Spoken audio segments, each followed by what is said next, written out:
Olá a todos, bem-vindos à primeira videoaula da disciplina de História da Filosofia Antiga. Meu nome é Keverson Bresolim, eu vou ser o professor desta disciplina com vocês e quero primeiramente apresentar a vocês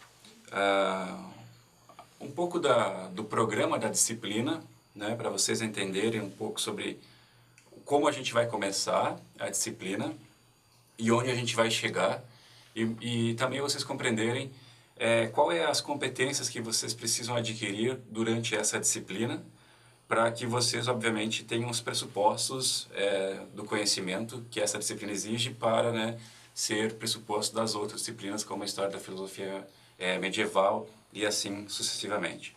Então, vocês vão ver aí no slide, vocês estão vendo o programa que a aula vai ter hoje. Então, nós começamos então com essa pequena introdução, né? Eu vou apresentar agora o programa da disciplina para vocês. Eu quero conversar também, por ser a primeira aula, eu gostaria de conversar um pouco sobre estudar na modalidade EAD e o que significa exatamente isso, né? E em seguida, o que significa estudar na modalidade EAD a filosofia, né?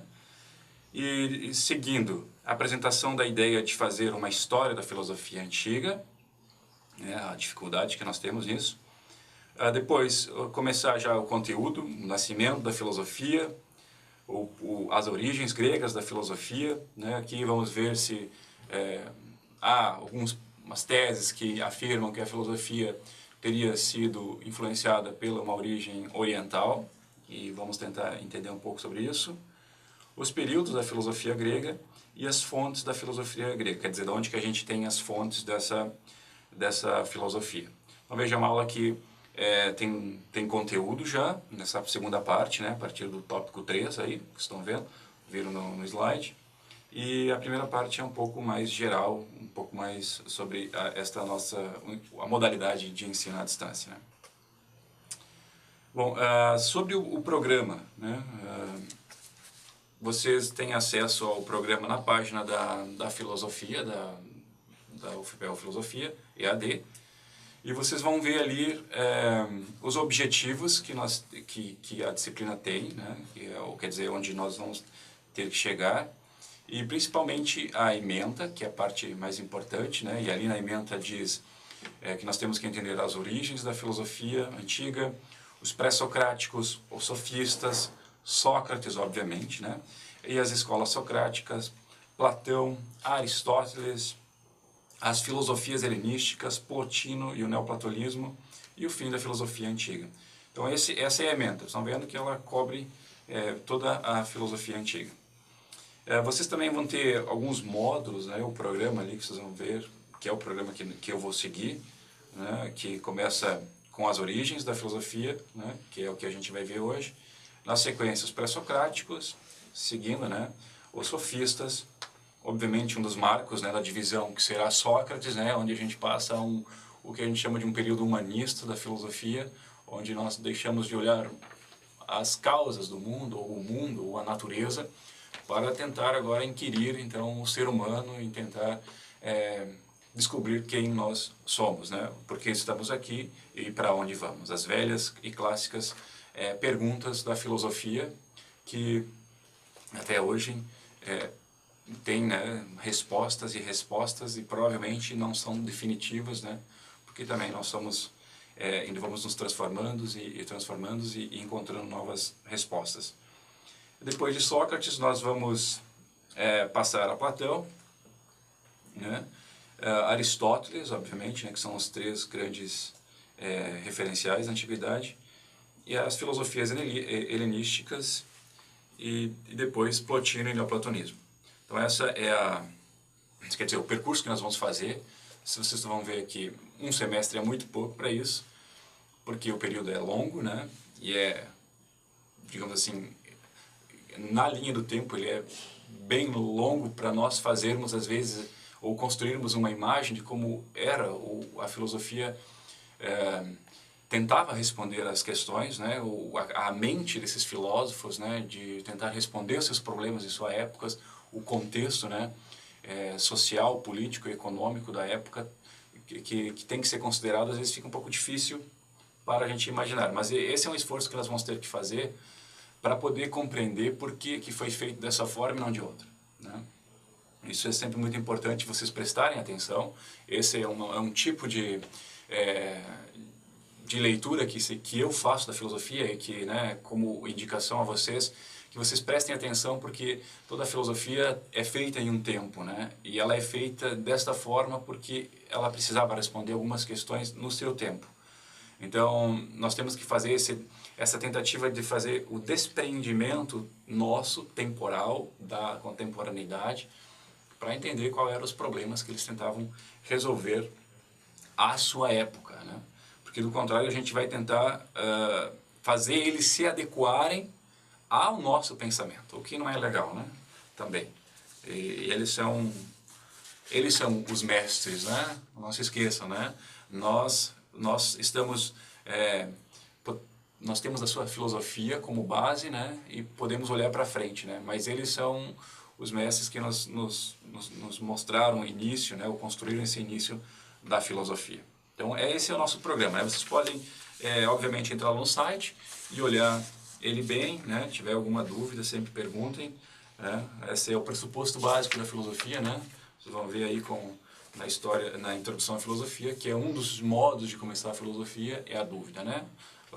Em relação ao mundo, às coisas, ao ser humano, às questões sociais, políticas e econômicas. Mas, então, não deixem de perguntar.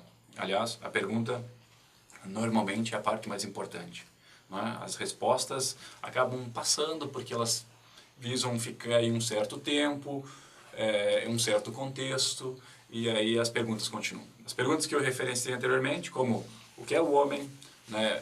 Por que estamos aqui e para onde vamos, né? Ou 3 perguntas clássicas da filosofia. Ainda não foi, quer dizer, vocês perguntam, não respondemos essas questões? Nós respondemos, muitas vezes, mas cada resposta foi feita num tempo por pessoas que queriam responder questões do seu tempo. Então, a pergunta que eu faço para vocês hoje, e se pergunte sobre isso, né? O que é o homem? Quem é o homem hoje? Né? Querem contextualizar no Brasil, né? Com toda a situação política, quem somos nós? Qual é a identidade, né? Para onde vamos, né?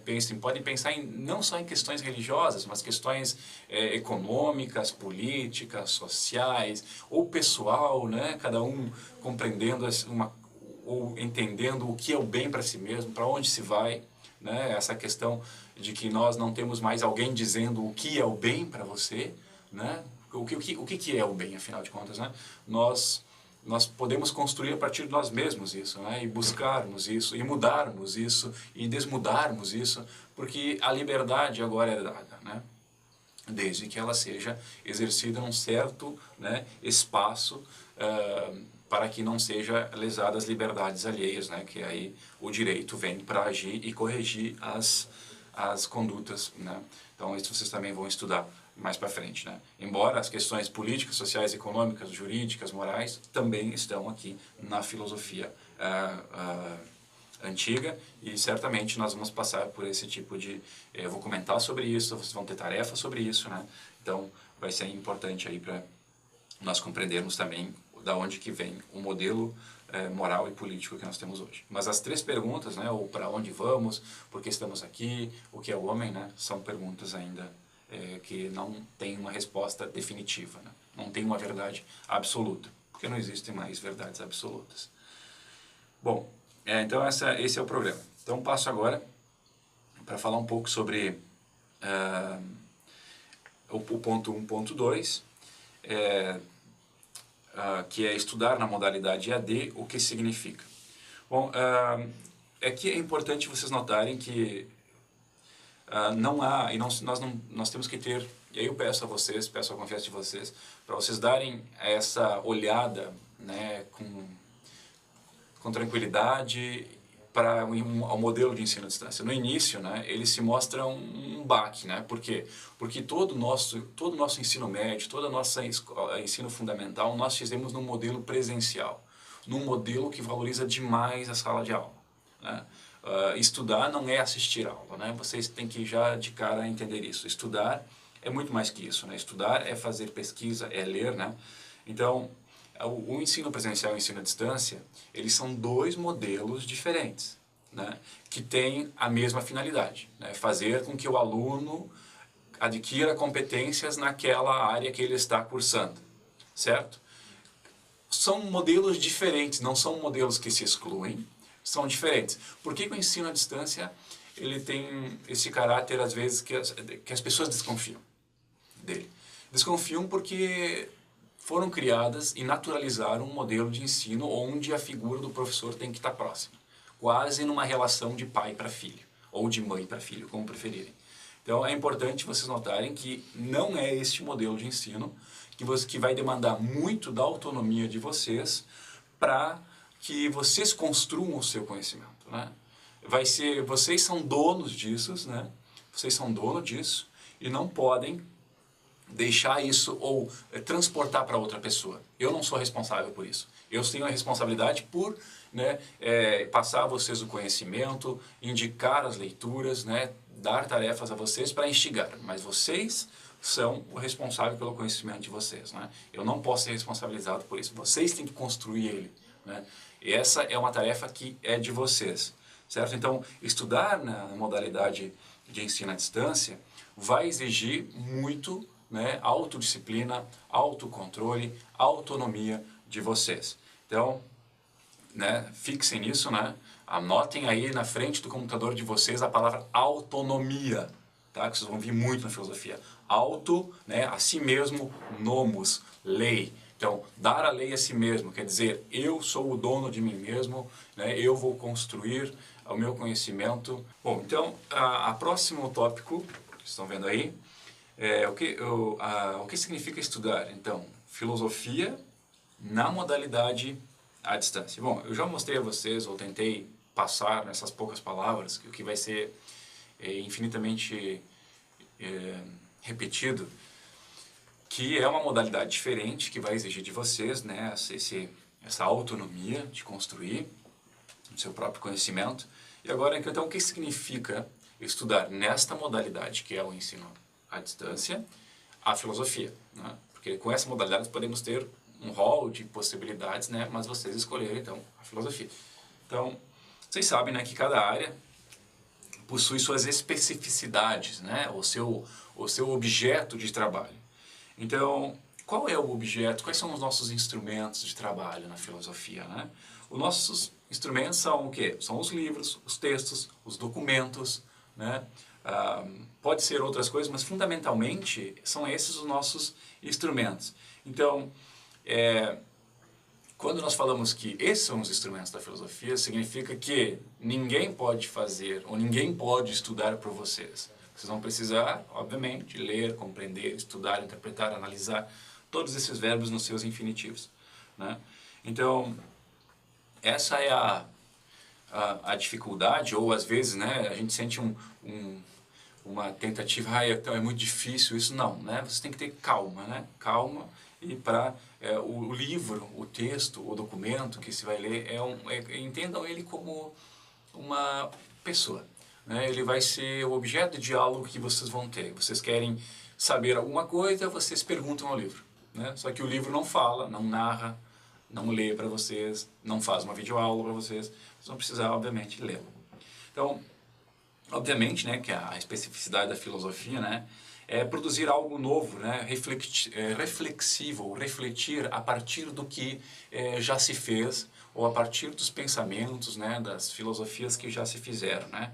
E por isso que, né, o velho filósofo Hegel, né, um moderno, que vocês vão estudar também, um grande filósofo, dizia, né, que a filosofia é elevar o pensamento, né, elevar ao pensamento o nosso tempo, né?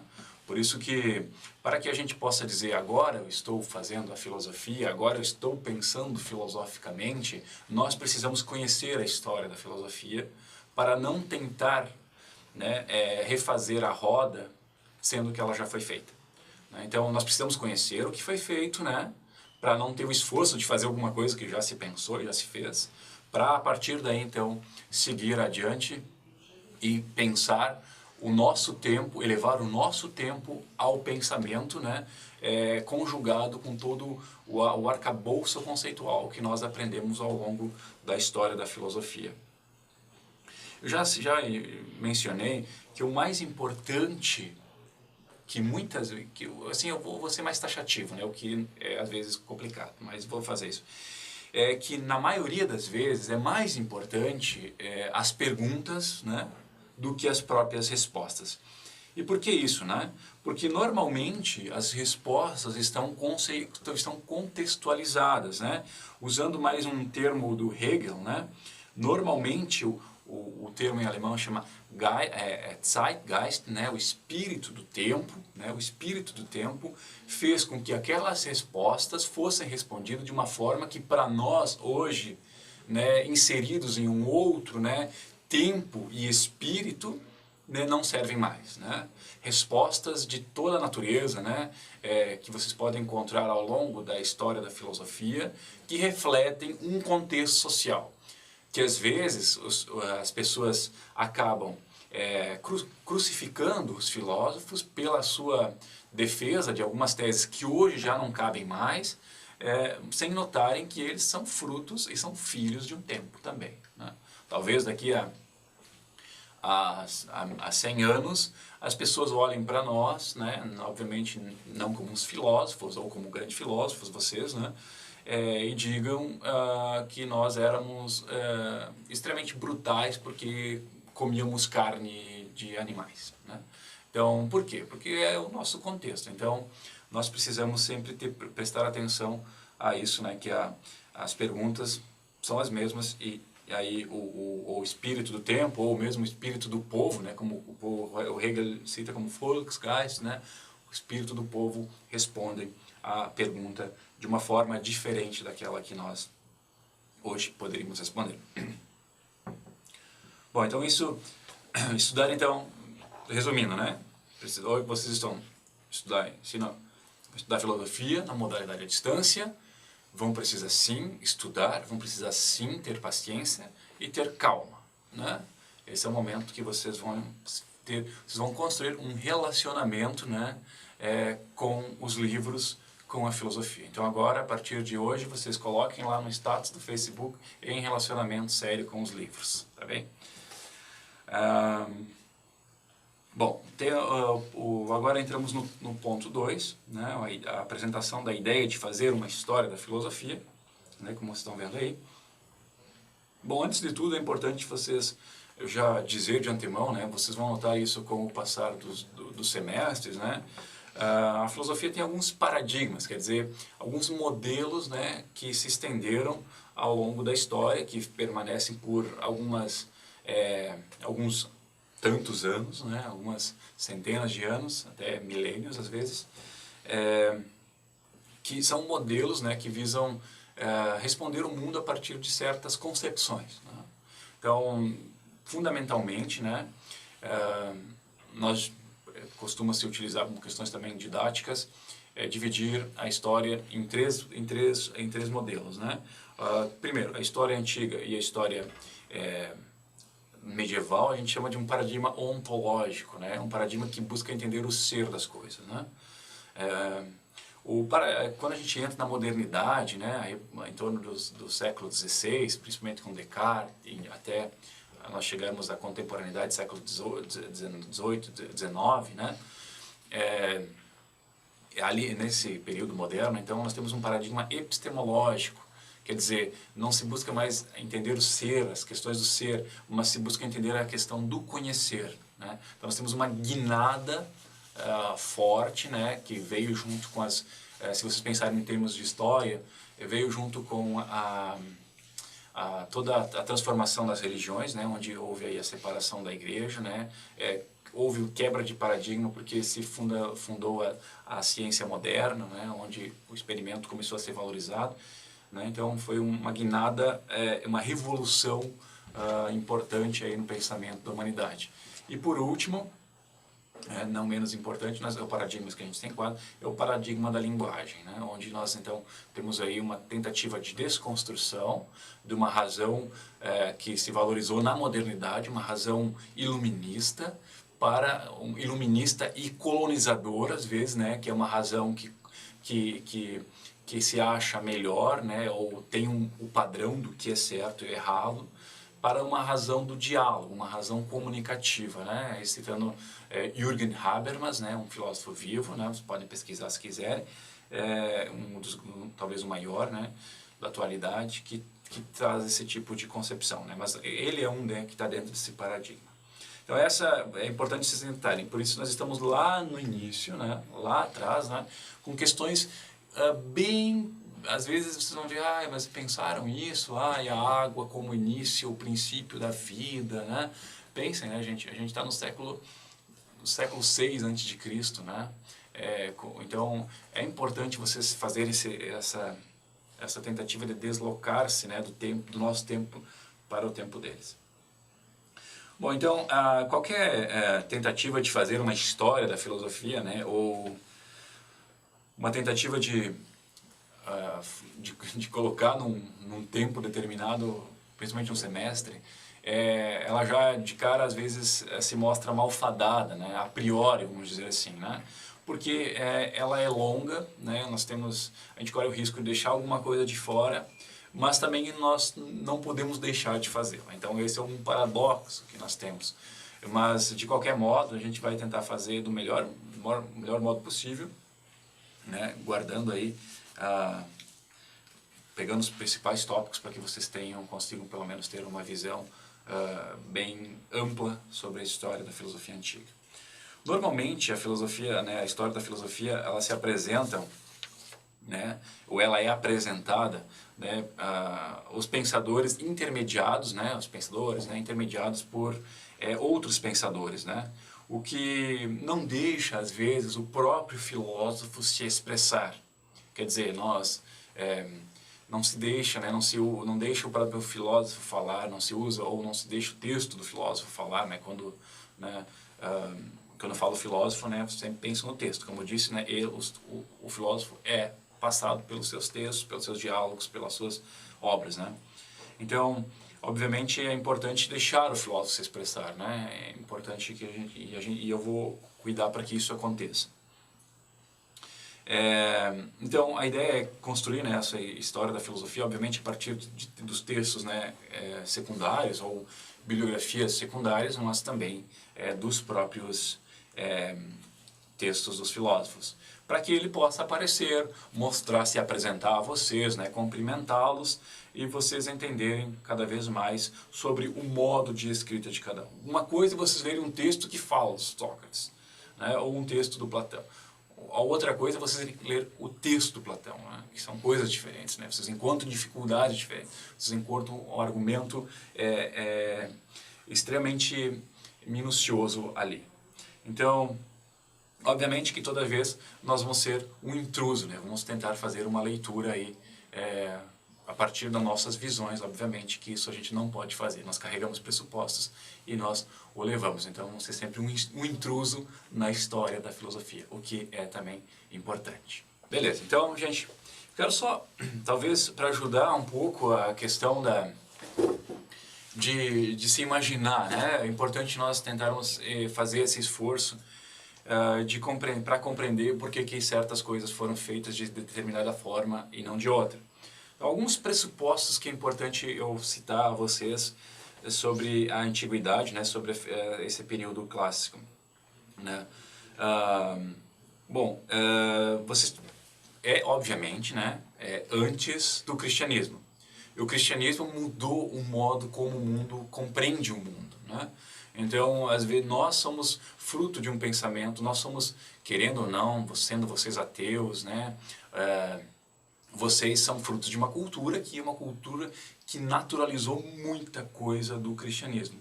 Então, o que nós vamos estudar, né, está antes do cristianismo. Então, como se fala em religião, nós estamos falando de um outro modelo de religião, né? Nós estamos falando ainda de um momento que responde o mundo com mitos, né? Então, não vou falar dos mitos aqui, porque são inúmeros, e eu vou passar um vídeo a vocês, no qual falam do como foi importante, né, a mitologia, né, que é um modo de explicar o mundo, né, assim como o cristianismo tem uma forma também de explicar o mundo, né? Então a mitologia tinha essa preocupação por isso que é importante compreender religião sempre num outro aspecto, né? Por exemplo, a religião grega era uma religião cívica de práticas sociais públicas, né? O que isso significa, né? Festas cívicas, celebração pública, né? O que fazia, e essas celebrações públicas, vamos imaginar lá para o deus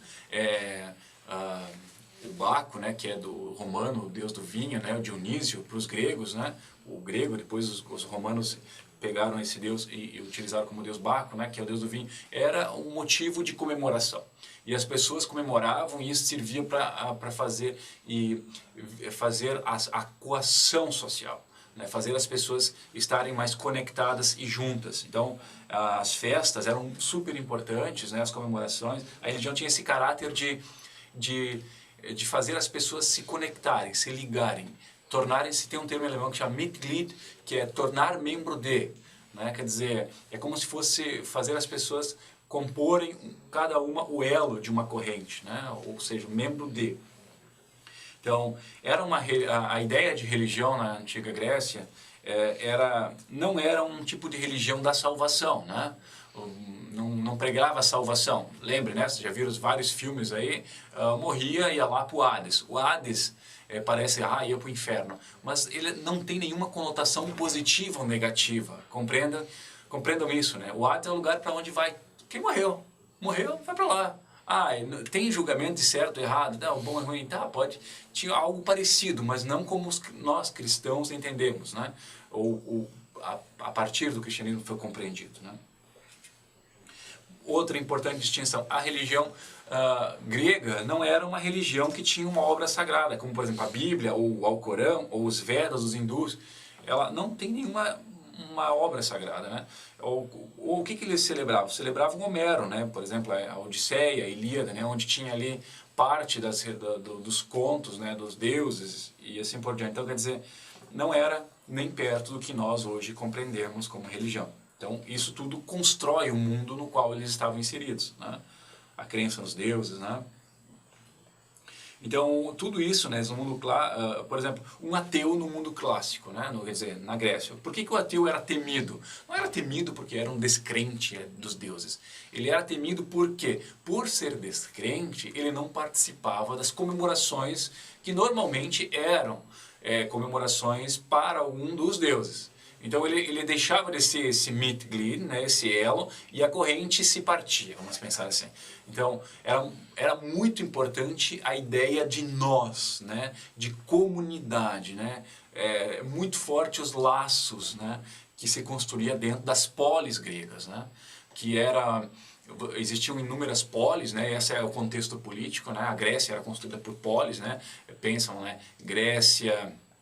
Vocês têm Atenas, depois vocês têm Esparta e muitas outras pequenas polis que são, dentro de um país, são chamadas cidade-estados. Cada uma tem a sua política e o seu modo, o seu contexto, né? Tem a sua história, né? Então, cada uma delas, e muitas vezes elas lutavam, se degladiavam entre elas, né? Mesmo todos sendo gregos, né? Eles se degladiavam entre eles mesmo, né? Então, o que era importante no mundo plástico, né, era que dentro das polis, né, você fosse um membro daquela polis, se assumisse como tal, né, fizesse parte das comemorações. Para vocês terem uma ideia, né, esse eu tirei do livro do John Rawls, né, como era, né, a quantidade de pessoas, né, que, por exemplo, Atenas, nesse período, né, encerrava em torno de 300 mil habitantes, né, incluindo mulheres, crianças, estrangeiros e escravos, mas quem podia exercer realmente a política na cidade era em torno de 35 mil homens, né? Então, lembrem também sempre disso, que quando nós estamos falando de filosofia antiga, nós estamos falando, os gregos construíram a democracia. Sim, mas não pense que seja uma democracia como a nossa, quer dizer, a tentativa de ser democracia como é a nossa. Porque a época, para ser um cidadão, né? O cidadão tinha que ser homem, ter propriedade, né? Ser letrado, né? Então, mulheres, crianças, estrangeiros, escravos, homens que não tinham propriedades, etc., eles não eram considerados cidadãos. Então eles não participavam das decisões políticas. Então essa é a democracia grega. Tá? Óbvio que foi um avanço gigantesco em relação às tiranias que nós vivíamos nos momentos, né? Foi algo inovador, né? E é onde a gente olha e estuda, né? Mas ela tem essas peculiaridades sem as quais nós talvez não compreendamos por que certas formas ou decisões foram feitas como foram. Né? Então também essa religião, que se tinha essa religião civil pública, com práticas públicas e não privadas, no sentido de eu rezar para Deus, né? Era pública, as práticas, ela não tinha a finalidade de encontrar um sumo bem, quer dizer, Deus tal é o sumo bem, ou o que é o sumo bem, né? Como, sei lá, hoje um cristão vai dizer o sumo bem é Deus, né? Vamos imaginar assim, simplificando. Eles não tinham essa preocupação. Então, por isso que a filosofia moral e a filosofia política, à época, principalmente nós vamos ver Platão, Aristóteles, né? Buscam mostrar e entender qual é o sumo bem fundamental. Né? Então, essa é uma tarefa que era a filosofia que fazia, ou que faria. Né? Então, essa é a parte, esses são alguns pontos importantes para vocês se entenderem melhor dentro desse mundo todo. Bom, agora eu entro no tópico do nascimento da filosofia, que é o tópico, só vou relembrar aqui a vocês, o tópico 3, né? O nascimento da filosofia, criação grega ou a origem oriental. Bom, eu vou ler uma passagem que está aí, de René Gasset. O gênio grego representa, em todos os domínios, e pela primeira vez, a libertação do espírito humano. Tá? O que isso significa fundamentalmente? Que a filosofia é grega e pela primeira vez o espírito humano, né, a humanidade, se liberta do misticismo, se liberta da superstição e começa a tentar entender o mundo a partir do homem, né, a partir da sua racionalidade. Então, busca-se a partir daquilo que nós temos, das nossas competências, nossas capacidades, ler o mundo, responder às questões do mundo, né? E não mais encontrar respostas fora de nós ou imaginar, como acontece nos mitos, né? Então aqui nós estamos fazendo a passagem, né, do mito, né, a representação mística, né, da realidade, de respostas que tentaram ser dadas à realidade, para um momento muito importante que é onde nós começamos a entender que as respostas estão talvez mais em nós do que fora de nós. Então, esse momento talvez tenha sido um dos mais importantes para a humanidade, porque a partir daqui tudo começa a se desenvolver, né? Então, seguindo ali, eu coloco mais essa citação para vocês terem aí. Leio. Normalmente, a filosofia é reconhecida como uma criação do gênio grego, ou seja, ela teria nascido em Mileto, cidade localizada em uma colônia grega na Jônia, da Ásia Menor, atual Turquia, no século VI a.C., com Tales de Mileto, né, que é um dos pré-socráticos. Também nós vamos começar a estudar eles. Então, a esse respeito, né, o que é essa parte que eu, antes de começar a destrinchá-la, é importante vocês notarem que existem algumas contestações dos antigos, dos historiadores do século XVIII, ou entre orientalistas mesmo, né, que talvez a filosofia não tenha tido essa grande, digamos, originalidade, que eles teriam sido influenciados ou talvez até pego influências orientais, né? Mas isso foi fortemente rebatido, né? Mesmo no século XIX, né? Essas teses foram rejeitadas, né? Porque nós temos aí, claro, sim, outras civilizações egípcias, nós temos o pensamento oriental,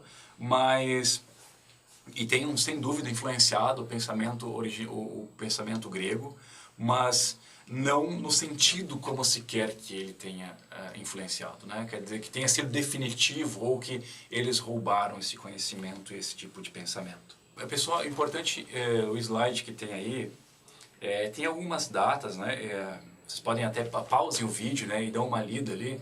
Eu coloquei isso mais a título informativo, para que vocês vejam o que mais ou menos estava acontecendo no mundo nesse período do nascimento da filosofia, né? Que, como eu citei, eu gosto de entender os contextos, né? É importante para a gente saber o que estava acontecendo no mundo, né? Quais eram as civilizações, né? Como era.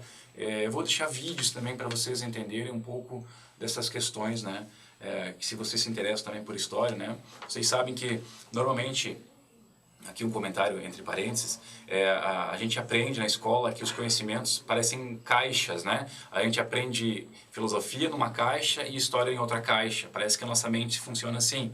E esses conhecimentos, às vezes, não acabam se tocando, né? Mas, na verdade, todos esses conhecimentos são conhecimentos da humanidade, então eles têm que se tocar. Então é importante vocês terem a noção do que aconteceu na história, né, o contexto político, inclusive o contexto geográfico acaba definindo modos, né, de política, de definições econômicas, né? Porque, sei lá, mora no início, no alto da montanha, tem que fazer um tipo de política diferente, né? Algo que foi muito bem elencado por exemplo, Montesquieu, num livro O Espírito das Leis, que vocês vão estudar na modernidade. Inclusive, para determinações políticas, a geografia é importante, né? Então, por isso que eu estou dizendo que é importante vocês olharem a história. Por isso que estou colocando este slide para vocês darem uma... Pausem ele, olhem bem, tá? Vocês sempre podem pausar o vídeo, tá? Se passar um pouco rápido, pausa ele. Bom, eu estava falando que há alguns, a tese oriental, exigindo, então, que não há uma originalidade ou exigindo algum mérito para a sua parte, né? E não dizendo que esse gênio grego da criação da filosofia não foi tão original assim. Bom, sem dúvida há algumas influências, como eu já disse, não existe civilizações, né, que não tenha sido influenciada por algum outro tipo de civilização, né? Mas esse tipo de influências, elas acabam até certo ponto, né? Por exemplo, né, não se pode-se dizer que houve influência na cerâmica, né, das outras culturas para a cultura grega, na escultura, na matemática e na astronomia também, né? Mas se vocês pensarem que a cerâmica, ela não pressupõe sequer uma língua comum, né? Ela pressupõe imitação, fundamentalmente, né? Por exemplo, a matemática e a astronomia. Nós temos, por exemplo, matemática bem desenvolvida nesse período também no Egito, né? Os egípcios eram ótimos matemáticos, mas os egípcios estavam preocupados com a matemática, um caráter extremamente prático, significa, eles estavam preocupados com a medição das cheias do Nilo, eles usavam a matemática para resolver questões da vida cotidiana, né? Assim como a astronomia tinha sido bem desenvolvida pelos babilônios, né? Mas para que eles usavam a astronomia? Eles a utilizavam para interesse de adivinhação, misticismo também. Então, né, o que é muito diferente do que os gregos fizeram, né? Os gregos, por isso que eles dão essa libertação ao espírito humano, eles saem disso, né? Então, os gregos introduzem uma linguagem mais abstrata, né? Eles não têm mais essa preocupação tanto com resolver as questões práticas, né? A utilidade, né, está então, não há uma utilidade, não se busca essa utilidade para o conhecimento, mas busca-se então um conhecimento teórico, né? Por isso que tem esse aspecto fundamental e diferenciado das outras culturas, né? Por exemplo, na matemática eles buscam então estudar o aspecto científico dos números, né? Fundamentado por questões teóricas, né? É importante, né, para também vocês compreenderem o contexto, citar que o trabalho braçal, o trabalho duro, né, o trabalho de fazer alguma coisa, era algo que eram feito nas polis por escravos. Então você tem sempre que pensar que aquilo que hoje nós valorizamos, né, a construção, o trabalho, né, nós valorizamos muito isso, mas isso é uma construção do século XVI, XVII, né, XVIII, e não daquele período da Grécia. Lá a contemplação era muito mais importante do que um trabalho prático, né? O aspecto teórico era muito mais importante. Então por isso a filosofia entra com esse aspecto no nascimento dela, com o aspecto teórico, certo? Então, por exemplo, um trabalho braçal não é um trabalho de um cidadão, é um trabalho de um escravo, certo?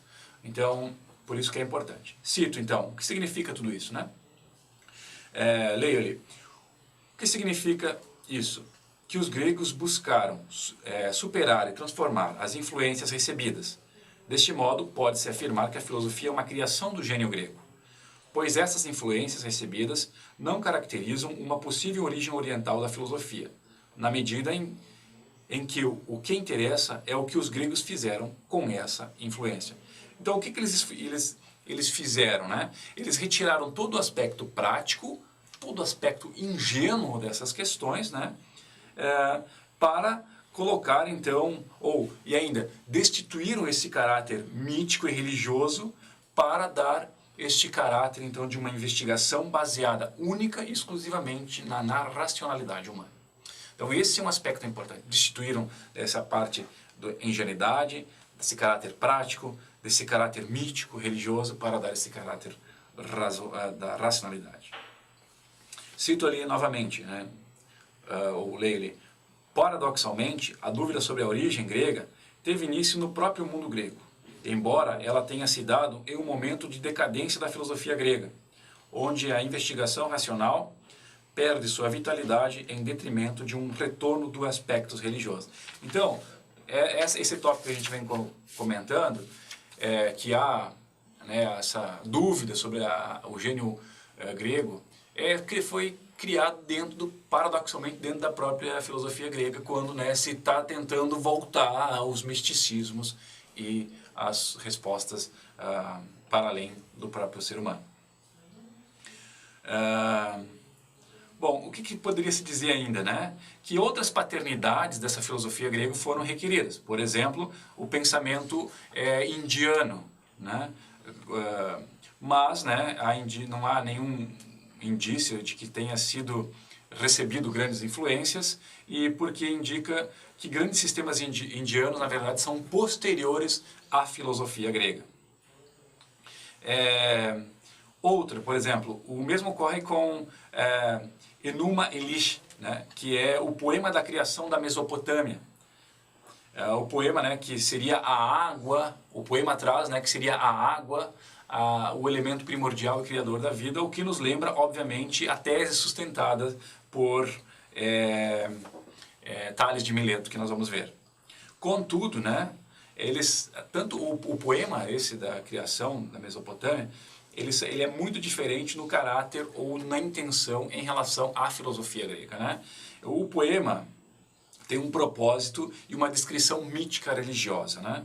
E enquanto que a filosofia, né, ou se quiserem aqui comparado, né, com Tales de Mileto, busca entender o porquê das razões, né, com base em argumentos, né, poderia então ser a água o elemento primordial. Então são coisas bem diferentes, né, o propósito de cada uma dessas.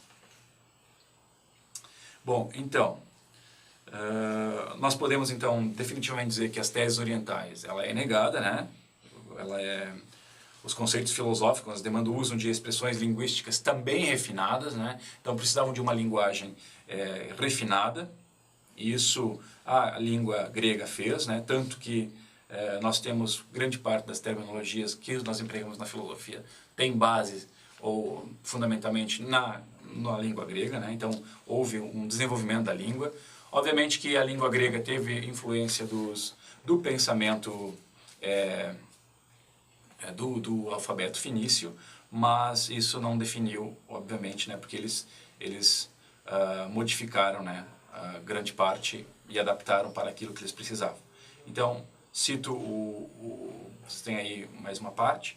Tais circunstâncias mostram claramente a distinção entre a filosofia grega e toda a forma de pensamento anterior a ela. Os gregos preocupavam-se em justificar, fundamentar racionalmente suas argumentações. Muitas das coisas que defenderam provaram-se falsas e mesmo inconsistentes, mas o método subjacente era claro. A tentativa de compreensão da realidade baseada apenas e tão somente na razão, o que os diferenciava dos orientais, a quem certamente não faltava racionalidade, mas uma racionalidade perpassada pelo aspecto mítico religioso. Bom, então cito na sequência o Nietzsche, né, que talvez resumo tudo que a gente falou, né? Outros povos possuem santos, enquanto os gregos, por sua vez, têm sábios, né? Porque não estavam mais ligados a esta questão da religiosidade. E para encerrar, uma citação de Conché: buscar a verdade sem outra preocupação que a verdade ela mesma, isto pertence aos gregos, né? Então esse é o nascimento da filosofia. Bom, o tempo então que nos resta, eu gostaria aí de mencionar só as origens gregas da filosofia, que são 4, né? Que temos primeiramente, então, de onde, né, vamos dizer assim, o espírito brotou da filosofia, são os poemas homéricos, né? Que teriam esse sentido da harmonia, né? Porque a narrativa, os poemas homéricos são a Ilíada e a Odisseia, que viraram um filme aí, Troia, por exemplo, né? São narrativas de poemas, né? Que buscam estabelecer razões, né? A ideia de causa e princípio. Então vejam lá, Troia não foi algo que aconteceu, né? É um poema da Ilíada. A segunda base são os deuses da religião pública e sua relação com a filosofia, né? Os deuses, como eu já falei, não são deuses como nós compreendemos o cristianismo. Seriam forças naturais diluídas em suas formas humanas, né? Quer dizer, seria uma antropoformização, né? Colocar nos deuses partes do homem e até animais, né? Então seria uma religião naturalista. 3, né? Seria então, o que influenciou seria a religião dos mistérios, sobretudo o que a gente chama de orfismo, né? Que tem essa tese do dualismo do corpo e alma, né? Que foi fundamentalmente utilizado por Pitágoras e Platão. A gente vai ver bem isso em Platão, né? O dualismo da alma e do corpo, né? Sendo o corpo o cárcere da alma. E a última condição para o surgimento são as condições sociopolíticas e econômicas, né? Que eram muito específicas de cada uma das polis, né? Vocês, como eu já citei anteriormente, né, tem que imaginar que cada uma delas era como se fosse uma cidade e um estado ao mesmo tempo. Então cada uma tinha suas peculiaridades, né? Ele se reconhece, o cidadão se reconhece pertencente àquela cidade, né? Que tem uma certa identidade, uma certa cultura muito forte, né? Como vocês devem lembrar dos filmes, né, que tem por aí, a cidade-estado de Esparta, né? Ela tinha essa concepção de que de ser extremamente aguerrida, né? Que o cidadão o homem que nascia na cidade já deveria ser treinado, né, para a guerra, né? Então essa era algo que não se repetia em Atenas, né? Claro, tinha também a questão bélica, mas não o modo como era em Esparta, né? E as outras cidades tinham também essa peculiaridade, né? E nessa cidade o cidadão, né, era considerado, obviamente, tinha essa liberdade de falar, de participação. Estou falando do cidadão, né? Lembram que existiam as mulheres, as crianças, os escravos, né, que eram diferentes. Então, também é importante mencionar que a escravidão grega é muito diferente da escravidão que sofremos, por exemplo, no Brasil, né? Muitas vezes o escravo era quem cuidava até das questões econômicas do seu senhor na Grécia. Então é muito diferente do que a escravidão aconteceu, a brutalidade que aconteceu no Brasil. Não estou dizendo que é melhor nem pior, não tem juízo de valor aqui. Escravidão é sempre ruim, mas, né, são coisas bem diferentes, porque quando a gente pensa em escravidão, né, por questões de proximidade histórica, a gente lembra de como foi no nosso país. Então, essas são as origens gregas da filosofia, né? São essas quatro. São 4. Primeiro, né, os poemas homéricos, né, como eu falei, a Ilíada e a Odisseia, né? Tinha essa perspectiva da narrativa do poema, né, de buscar estabelecer razões, né? Significa, né, buscar os princípios, né? Deu essa base de busca de causa e princípio. Depois, os deuses da religião pública e sua relação com a filosofia, né? Então, os deuses seriam essas forças naturais diluídas em formas humanas idealizadas, né? Essa antropoformização, o que também traz essa religião grega como uma religião naturalista. E depois nós temos, por isso também, né, por essa influência, os filósofos pré-socráticos buscando elementos naturais para explicar os princípios, os primeiros princípios, né, as causas das coisas. Nós temos a religião dos mistérios, né, como terceira causa, que são o orfismo, né, que trouxe essa perspectiva da dualidade do corpo e da alma, que foi fortemente utilizada por Platão e por Pitágoras, né? Platão, como eu já disse, né, trabalha o corpo como cárcere da alma, né? A alma é o mais importante, a parte racional, que tem que se desvencilhar do corpo, né, para ascender ao mundo das ideias, né? E por último, então, essa condição sociopolítica e econômica que a cidade-estado, né, quer dizer, proporcionava às pessoas aí. Bom, então esses são aí as origens da filosofia grega, né? Obviamente que sempre que a gente faz isso, tem medo de deixar alguma coisa de fora, né? Mas acredito que sejam essas, né, as mais importantes. Bom, então eu passo agora ao tópico, deixa eu ver qual que é aqui, ao tópico 5, que é o período da filosofia grega, e aí eu já coloco quais são os períodos, né, dentro da filosofia grega, quais são os períodos, né, como se dividem e tal, né. Então, primeiro eu faço uma citação ali para vocês notarem. A filosofia grega compreende o período de 585 a.C., com Tales de Mileto, né, a 529 depois de Cristo, certo? Então você tem aí um tempo bem grande, com o edito de Justiniano proibindo o ensino da filosofia pagã nas escolas cristãs. Quer dizer, então, nós temos o início com Tales de Mileto, e o término, então, quando Justiniano, né, um imperador romano, proíbe que as filosofias pagãs, né, sejam ensinadas nas escolas cristãs. Lembrem, né, quando vocês vão estudar depois a filosofia medieval, né, quando o Edito de Milão coloca, que foi 313, né, depois de Cristo, o Edito de Milão estabelece a religião cristã como religião oficial do Império. Então todas as outras, os paganismos, né, começam a ser deixados de lado, quando não perseguidos. Então, nesse caso, com o Edito de Justiniano, ele coloca então a filosofia pagã, que é toda a filosofia que foi feita pelos gregos, né, deixa de ser ensinada nas escolas, porque agora então os cristãos vão fazer uma filosofia nova, que na verdade não tem nada de novo, porque eles vão fazer uma releitura dos gregos, né, tanto de Aristóteles, por exemplo, como Santo Agostinho vai basear sua filosofia em Platão, e São Tomás de Aquino, 1000 anos depois, vai basear sua filosofia em Aristóteles para encontrar aí as causas, dar uma releitura a partir do aspecto cristão. Bom, então tenho dividido aqui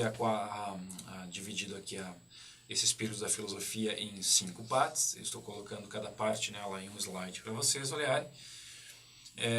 Então, o primeiro período é o período cosmológico, chamado ou naturalista. É o período, então, que tem características básicas, a pergunta pela origem e natureza das coisas e do cosmos, né? E é onde nós temos as chamados pré-socráticos, né? Então, a partir das outras aulas, a gente vai começar a ver os pré-socráticos, né? Então, por isso que ela tem esse aspecto cosmológico e naturalista. A gente está... Por que se chama cosmológico? Porque ainda estamos buscando fora do ser humano as respostas para as nossas perguntas. Em seguida, o período antropológico humanista, né? Então aí sim, né, tem esse momento, o esquecimento da preocupação e investigação acerca, né, da origem e do cosmos, e passa então as questões sobre o homem, né, e para o homem, né? Então esse período é onde temos aí Sócrates, né, os sofistas, né, tentando responder outras perguntas e com outras respostas. O período das grandes sínteses, né, é talvez o período mais rico da filosofia grega, né, onde há a preocupação essencial com os fundamentos do conhecimento e da moralidade e de vários outros problemas filosóficos, né. Então, está se buscando entender o que é o conhecimento, né, o que é a moralidade, o que é o bem, o que é o mal, né. O quarto período aí, o período ético e epistemológico, é o período referente ao epicurismo, estoicismo e ceticismo, onde aflora uma pleiade de preocupações éticas, como, por exemplo, o ideal do sábio e questões relativas à possibilidade do conhecimento e do estabelecimento de critérios de verdade. E o último é o período transcendente ou religioso, é o período em que temos a retomada de Platão e Pitágoras, onde é deixada de lado a investigação sobre a realidade sensível, passando-se a tratar o suprassensível, né? É o momento que a razão perde um pouco da sua vitalidade, né? Deixando de ser o critério último para a explicação da realidade. Então volta-se nessa, como eu já disse, né, Platão e Pitágoras foram fortemente influenciados pelo orfismo, né, que é essa questão da dualidade, né, da transmigração da alma. Então, nesse último período, eles começam-se a olhar mais para essa parte mais, digamos assim, religiosa, né? Então, esses são os 5 períodos da filosofia grega. E por último, ali eu coloquei, para vocês entenderem ali, as fontes da filosofia grega, né? Vocês podem ler da onde que nós, né, onde que nós buscamos as fontes para entender a filosofia grega. Então, são muitos ali, vocês podem ir passando, né? Eu vou lendo para vocês aí, só no primeiro slide. Platão e os sofistas, né? Aristóteles, né? Teofrasto, os estoicos, né? Na sequência, no próximo, céticos, né? O Cestos Empírico, por exemplo, o neoplatonismo de Plotino, biografias e doxografias, né? Então, temos ali o exemplo mais conhecido é a vida e a doutrina dos filósofos ilustres de Diógenes Laércio, né? E na sequência, as sucessões dos filósofos. Uma sucessão pode possuir 2 aspectos, né? Funciona como uma prática institucional, academia ou liceu, na qual um sucessor é apontado ou escolhido, ou B, né, a postulação de um suposto vínculo doutrinal real ou aparente entre filósofos e escolas. Outras fontes, né, que tem Clemente de Alexandria, Estobeu, comentadores como Alexandre de Afrodísia, ou Simplício, ou Próclo. Então aí são as fontes, né, da filosofia grega.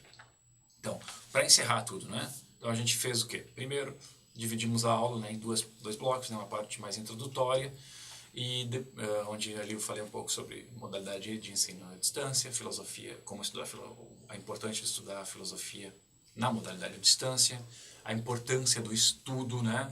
Vocês vão ver que essa talvez seja a minha dica mais importante, né?